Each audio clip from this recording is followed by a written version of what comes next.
Support for Connecticut East this week comes from Southeastern Connecticut Enterprise Region is the region's federally designated economic development organization, providing services and resources to the region's businesses and municipalities. Find out more at sector, that's secter.org.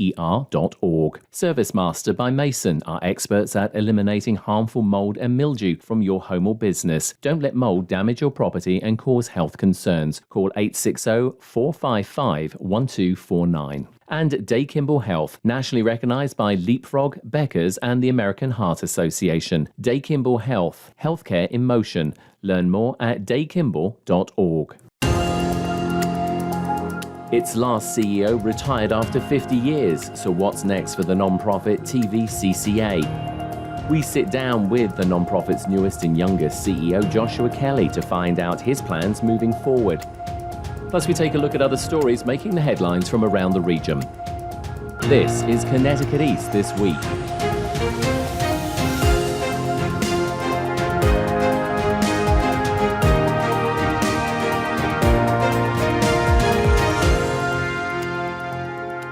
Hello, I'm Brian Scott Smith. Last week's episode, we talked about a human services agency up in the northeast of the region. And this week, we're back down in New London County and finding out more about the work and services of the Thames Valley Council for Community Action. In 2025, the non-profit Community Action Agency will turn 60 years old. Until recently, it had a CEO in charge of it for 50 of those 60 years until they retired in 2023. The new CEO, Joshua Kelly, is the youngest person to head up the agency, and we sat down with Joshua to talk about his new role and moving the organization forward. Joshua, thanks ever so much for inviting us in. I'm sure it's probably still busy because you've not been CEO really for that long, have you? No, I haven't. I have only been CEO for 5 months and just a few days. It's been an exciting whirlwind. We have had some staff transition. We've had certainly new programs that are being discussed, that are being reviewed at the state level. We have a lot of funding that's being considered, again, state, federal level, lots of funding being pursued, and I'm learning it all. Before we get into what TVCCA is, let's talk about very briefly the previous CEO who was here for an incredible 50 years. I mean, there aren't many organizations that can say, yeah, we've had that sort of leadership for that sort of length of time. What's it like coming in off the back of literally a legend at an organization, knowing that things have to move on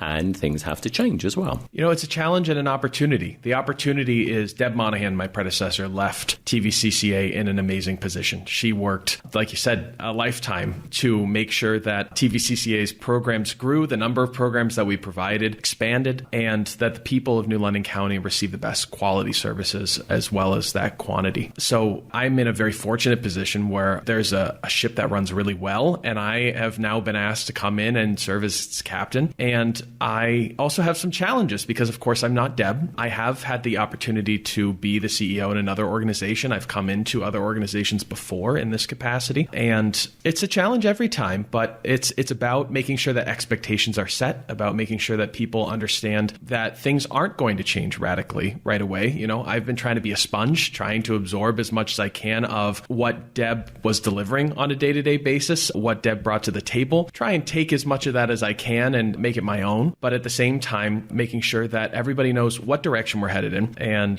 that we're all rowing in the same direction. Let's talk about you. 28 years old, probably one of the youngest CEOs, maybe even in the States. Certainly at one point, I believe you were considered the youngest CEO, certainly in your previous position, which was town manager of Winchester, I believe, which is northwestern Connecticut. That's right, just north of Torrington. You are a Waterford native, so yes. You're actually southeastern Connecticut, so you've bounced all over the state. You've had a lot of jobs in your very short time, as it were. All of them sort of like connected in a way, dealt with non-profits, obviously you've been with municipalities. But why did you want this job? It's hard to tell that story without a little bit of context in my past. I actually went and I studied opera and music performance for a couple of years at Ithaca College. I loved it. It's very much my passion, but I realized that for my career, I really wanted to help people every day. I switched up. I studied politics for a while, and that's when I ended up running for office on the local level in Waterford twice. 2 different times I won and had the opportunity to serve. And that's when I realized I liked being able to see the change and the difference that could be made in a community in front of my eyes. So municipal government government made sense. I moved forward with that, ended up getting my master's at UConn. And then I arrived at a moment in time when I was town manager in Winchester where I realized I was spending more of my time talking about tax rates and talking about assessed values than I was about helping people on the ground who every day are facing financial struggle, who every day are facing questions that they don't know who to turn to for answers. And when I saw this position posted in my home county, in my backyard, so to speak, it was like a dream come true. It was one of those, it clicked with me. I saw it and I knew I had to apply because I could make such a tremendous difference without necessarily spending quite as much time talking about those other items in my past job like taxes that I didn't enjoy as much.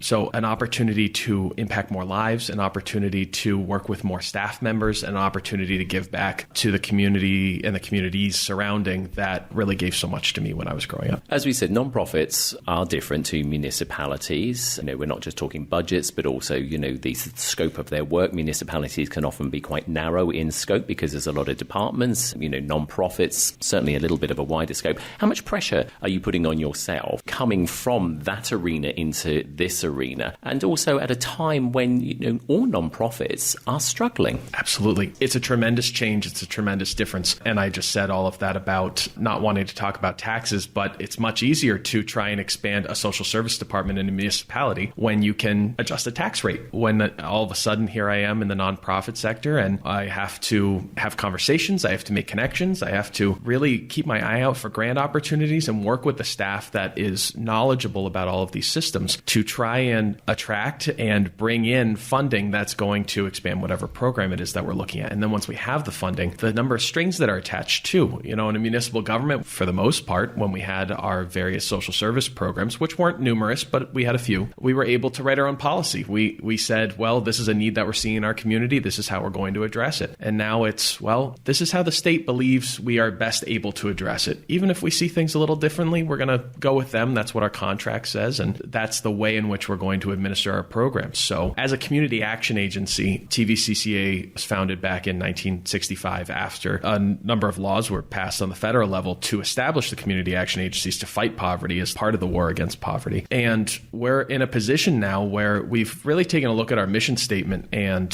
this was done by Deb Monahan right before I came on board, really in 2023. Took a look at that mission statement and said, we need to step above and beyond just the scope of we're administering programs. We need to take a look at how are we addressing root causes of poverty. So that's some of the conversation that we're starting to have now within the agency. What can we do as a nonprofit organization to step forward? And that's something that I always did in municipalities. Whenever I started in a new municipal government, whether it was Bolton or in Winchester, tried to take a look and say, what are the needs out in the community? What are some of the root causes of those needs? And how do we bring it forward? So from that perspective, there's similarities between my municipal work and my nonprofit work, but funding-wise, you're right. This is a very stressful time for nonprofits with the American Rescue Plan Act funds expiring. And in a world where there seems to be rampant inflation in every area except government investment in these social service programs. So it is a lot of pressure. I am very fortunate to have a tremendous staff here, many of whom were able to work with Deb, some of whom are brand new, coming on board with me, but every single one of them has been willing to put their nose to the grindstone and figure out how to make it work, despite the fact that I feel around every corner we've seen fewer funds coming in the door and more expectations coming from the state and federal governments. We're going to talk about the various services in a minute, because I think, and we were talking before we started this interview, and even I said to you, I only thought TVCCA did this particular thing, and clearly that is not the case. There's a host of services. But before we get into the crux of what it is that you do, I just want to put this point to you. There are a lot of non-profits here in Connecticut, just like many other states. Is it a case as well that we've got to a point where we're at saturation, where there's so many of these non-profits that you're overlapping and you're basically going after the same pot of money? That's a really great question. And coming from municipal government, I'm not familiar with the concept of overlap. Our town line ends and another one starts. And as much as there may have been competitive grants, there wasn't competition for, well, who gets to serve this person and where does that money come from? Not the same way in any case. So with the nonprofit world, I'm very quickly learning, you're right, there are a lot of nonprofits. There are a lot of nonprofits in southeastern Connecticut that not necessarily necessarily do the same thing, but we might be in the same sphere. There may be 5 to 10 nonprofits that all deal with some type of housing, whether that's trying to help build affordable housing or whether that's rapid rehousing for some of our population that doesn't have a home. There are a lot of different ways that we are all trying to get at the same issues. I think that over time, these niches, these different lenses and these different approaches have developed. But in many cases, it's funding still from the same source. And if one nonprofit didn't exist or wasn't running a certain program, it would be something that maybe TVCCA or maybe another one of our partner organizations would be picking up. So that makes it challenging. What's really heartened me joining the nonprofit sphere in southeastern Connecticut is how many different collaborative and hub type groups are forming. I think that there is a real emphasis and a spotlight right now on the number of services that are being offered and the fact that the dial hasn't moved in many areas. We still have homelessness in the area. We still have poverty. We've been here for the last almost 60 years. What are the outcomes? So seeing a lot of these organizations come together in these partnerships. I just had a meeting earlier today with individuals from the United Way, and they are working certainly to help coordinate and make sure that nonprofits are all on the same page. We're, like I said about our staff, we're all trying to row in the same direction. We're trying to get the nonprofits to do the same thing. There are some philosophical questions that come up around that too. Do we need as many nonprofits? Should they all be as large as TVCCA? Is there a place for a lot of smaller nonprofits? How do we collaborate with them? At what point does the state and federal government's responsibility end and the nonprofit work begin? So this has all been fascinating for me to learn about. I hope that anybody who's listening will take a look at what are some of the nonprofits that exist in your town or that serve your town. Certainly, if you reach out to TVCCA, we can help you get connected with whatever resources you might need. But there's a lot of great work that's happening in the area and a lot of challenges that we're all facing. That segues us nicely into, as I say, the services that you provide. And as I said a few moments ago, even I thought that TVCCA just did one particular thing. Where I live, there is a very nice TVCCA Children's Centre. And so therefore I thought, oh, well, it's all about kids. Well, it isn't. You do very good work, obviously, with young children. Talk to us about some of the services because, one of them, people have been listening on the radio recently over the past few months, they will have heard advertisements, energy assistance. Very much so. Energy assistance is one of the largest programs monetarily that we run, and it also impacts largest populations that we have. So this is a program where anybody who makes under a certain income level in a given year is eligible to apply and receive money to help them purchase fuel, heating fuel. So that can be, traditionally, it's in the form of heating oil if you have a boiler that takes oil. In some cases, we also make payments for natural gas delivery to your home or for electric energy consumption for homes that use that type of heating. But we have an opportunity to send thousands of dollars out the door every year to individuals around the state. I believe that the total amount that we gave to an individual household this year was about $1,400, maybe a little bit more than that. But we were able to service thousands, over 10,000 households. So it's a significant program with a large impact. And we have been administering this program. It's called the Federal LIHEAP program, and we've been able to administer this for decades. So it's certainly very impactful, and it's something that especially our seniors in our community and individuals who aren't otherwise able to afford heat, it's not something that I think we contemplate every day as a need. We usually think about food and a roof over our head, but what does that roof contain? Does it contain some place where people can be comfortable, where they can sleep well, where they can study, where they can take a shower and be healthy and clean? And this is something that we're able to help provide. Again, we were saying before we started recording the interview about stereotypes, and you were saying about one of the biggest stereotypes that you come across is people's thoughts as to who actually is able to get services from TVCCA. Explain to us that and exactly who is able to get those services then. Absolutely. I think as an anti-poverty agency, there are a lot of folks who I've met in my time who will be of an understanding that somebody who's in poverty means that it's somebody who's living out on the street, means it's somebody who is not employed. And that's not true. There are individuals who live in our community who work, whether it's full-time, part-time, it depends on how many children you have, it depends on if your partner is able to work, if you have a partner, and there are a lot of factors that go into establishing who lives in poverty, who is eligible for our programs. We have individuals who are eligible for some of our programs who do work full-time jobs, who have maybe a child child or two, whose partners even work, but they still, whether it's because they simply make too little, it's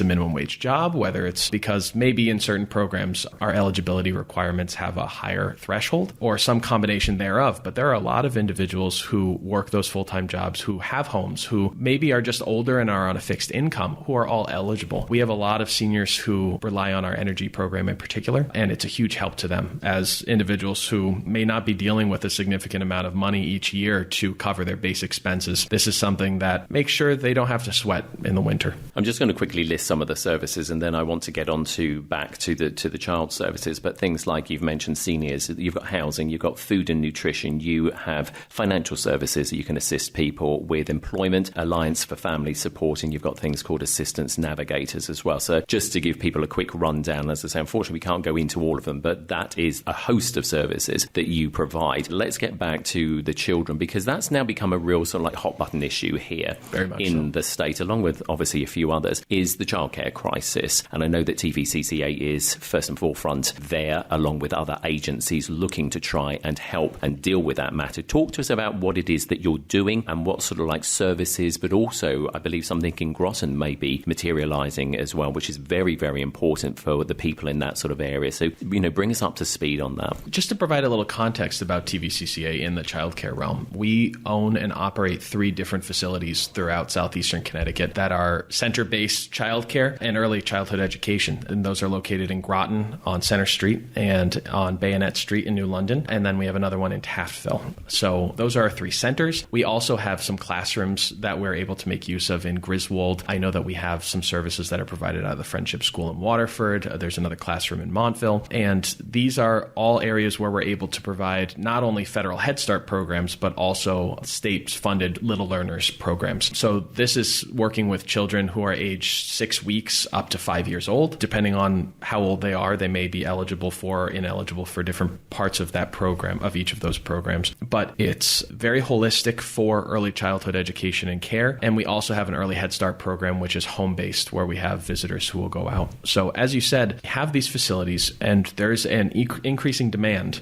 across southeastern Connecticut, and there has been a demand for some time. This is not necessarily a new crisis, but I think a new spotlight that has been shining on the crisis, and especially as wages continue to stagnate in this realm and we see inflation rising, we have fewer and fewer individuals who are willing to go into early childhood education. And to some extent, it makes sense. If you can go into education and you can start at an elementary school or as a kindergarten teacher at $55,000 a year in some local schools, why would you instead choose to come to early childhood education center where the state is reimbursing us such that we have to pay closer to $35,000 a year? So you can make significantly more going into some of those public education systems. And we have been working as TVCCA to advocate for additional state and federal funding to make sure that our 2 major programs, Little Learners and Head Start, are able to attract the talent and keep the talent that we have, because I just saw them in action yesterday. We had a family fun night over at Tile Middle School in Montville and saw so many of our kids in action, so many of our teachers in action, and it was really wonderful to see. We want to keep that talent, make sure that they are comfortable in their lives with this as their primary source of income, make sure that they are not in poverty, because there are some individuals who work for us who, unfortunately, we're not able to, through these state and federal reimbursement rates, we're not able to pay them enough to be out of that ALICE threshold or out of that poverty threshold, and make sure that they keep coming back. Beyond that, we have a growing number of children who are in need of these services. We do, thankfully, in some ways, and it's unfortunate in other ways. I can get into that. We have more preschools that are opening up out of our public education. It's a good thing from the perspective of we should have universal access to these programs. Difficult for TVCCA and a challenge for TVCCA because it means that we have more kids who are choosing to go into some of these public streams. But there is certainly the childcare that's needed before preschool. Our Little Learners program is really where we're growing. People don't have access to affordable childcare. We are working right now on the construction of a new childcare facility on the site of where our Groton facility currently is. They are temporary modular buildings. I don't know if you've had the chance to get over there, but they're in bad shape. They were put up decades ago. They were never meant to last more than a few years. And here they are. We still have kids who are in and out of those buildings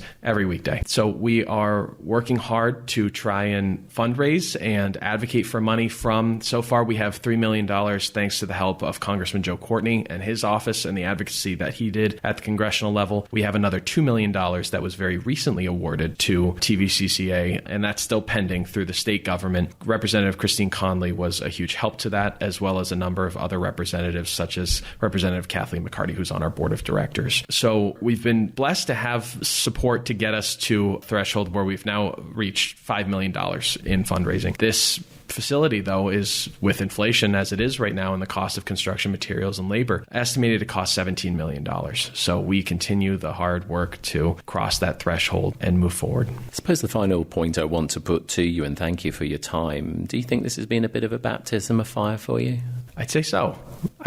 And I always thrived in that environment. But as I said, it's a change to come from the municipal side to the nonprofit side. Not only am I learning about the various ways that we obtain funding and the various ways that our programs operate, I'm also trying to learn the alphabet soup of it all and making sure that I have a clear understanding of even some of the acronyms that are used on a day-to-day basis. But we have had transition too, not just in my office, but we had Megan Brown, our former chief operations officer, step into a wonderful job over with the Community Foundation of Eastern Connecticut. But of course, we miss her very much. We have had one of our own step into that role now, John Paul Mandelberg, as chief operations officer, who was formerly our director of housing. And we've had other transitions too. We've welcomed Penny Newberry to our staff as a senior director of communications and development. And now we are on the hunt for someone to join our team as a senior director of budget and accounting. So I continue to put the team together. I certainly have had the opportunity, I'm going to put it that way, to take on more tasks than I think I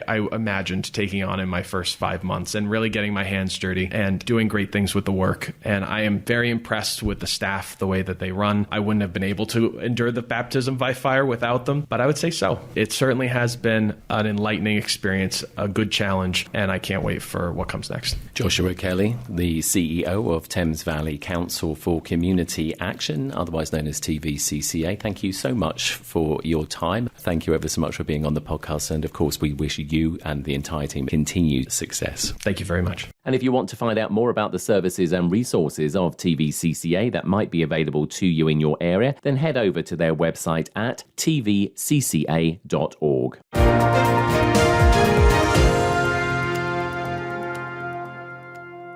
Connecticut East This Week is made possible by Southeastern Connecticut Enterprise Region. We're the region's federally designated economic development organization, providing businesses and municipalities with services and resources to make Southeastern Connecticut stronger and more vibrant. From small business financing to regional economic development strategy to business advising and support to government procurement assistance, we can help you grow. Find out more at sector, that's secter.org. And when your home or business is damaged by fire, water, or mold, you just want things to go back to normal fast. That's why ServiceMaster by Mason is available 24/7. Their certified technicians have been restoring homes and businesses from disasters or even helping with specialty cleaning needs for over 30 years. You can rely on ServiceMaster by Mason for everything from fire, smoke, and water damage to mold or a lingering odor. Call today at 860-455-1249 or visit ServiceMasterByMason.com. It's time for the Quiet Corner to make some noise. Some Day Kimball Health noise. Largest employer in our region kind of noise. Day Kimball Health serves more than 125,000 people. Offers cardiology, orthopedics, and oncology specialties. It's having the region's only comprehensive and accredited breast center kind of noise. We are nationally recognized by Leapfrog, Becker's, and the American Heart Association. Day Kimball Health. Healthcare in motion.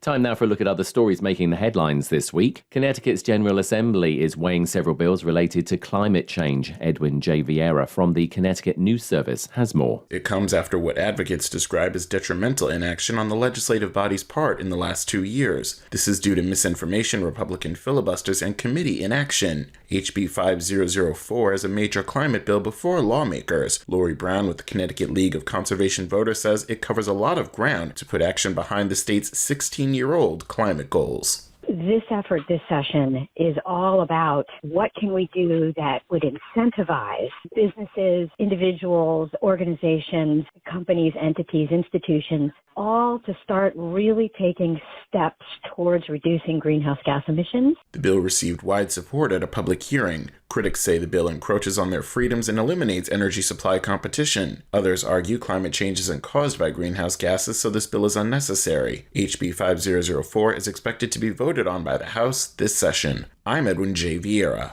As Revolution Wind, the next offshore wind project out of State Pier in New London, gets ready to start construction off the coast of Rhode Island at the end of April, another federal lawsuit has been filed against the project. Rhode Island-based Green Oceans, a non-partisan community group, has filed their lawsuit against the Bureau of Ocean Energy Management, BOEM, and 3 other federal agencies, saying they have all broken the law in giving permits to Danish energy company Ørsted for their South Fork Wind and Revolution Wind projects. Dr. Lisa Quattrocchi-Knight is the president and co-founder of Green Oceans and says their lawsuit is about where these wind farms will be located at Cox's Ledge off the Rhode Island coast. It is an incredibly biodiverse marine ecosystem that NOAA, back in November, designated as a habitat of particular concern because it is one of the last remaining spawning grounds for southern New England cod, and it is a winter foraging region for 5 endangered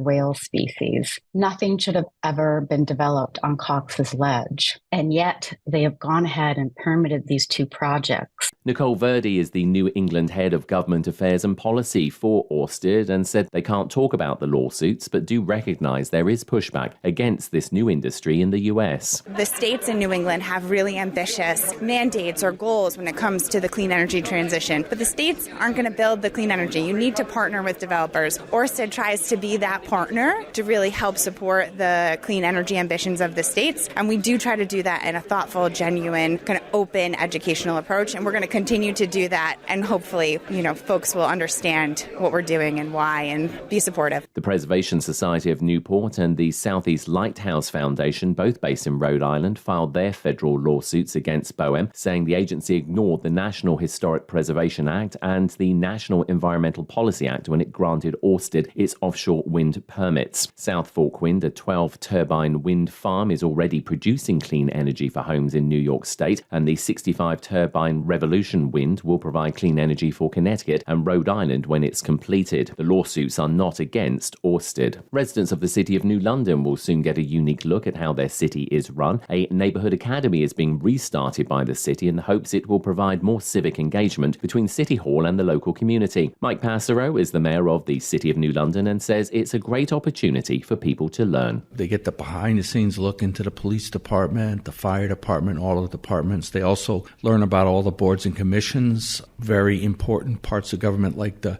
Planning and Zoning Commission.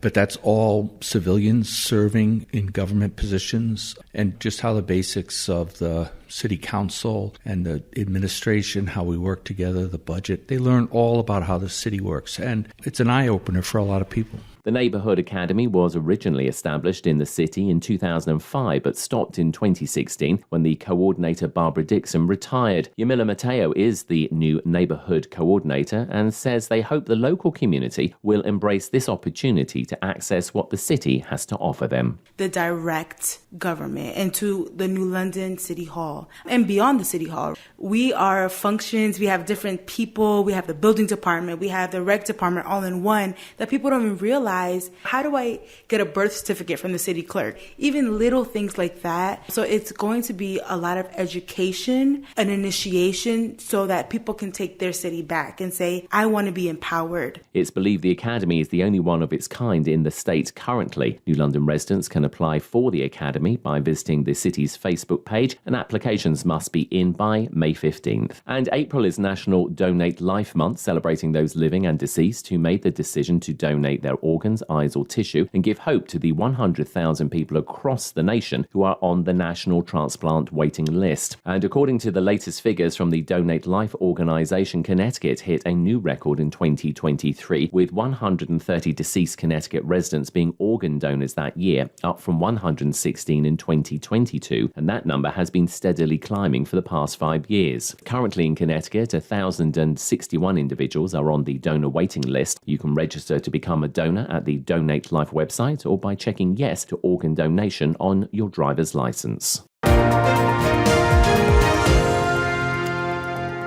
That's all from us for this edition. Do send us your questions and story ideas to the show via our website at connecticut-east.com or Facebook or Twitter at Connecticut East and on Instagram at Connecticut East This Week.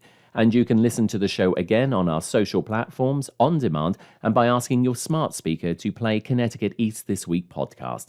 And please like, follow, and share on your social media too. I'm Brian Scott Smith. Thank you for listening.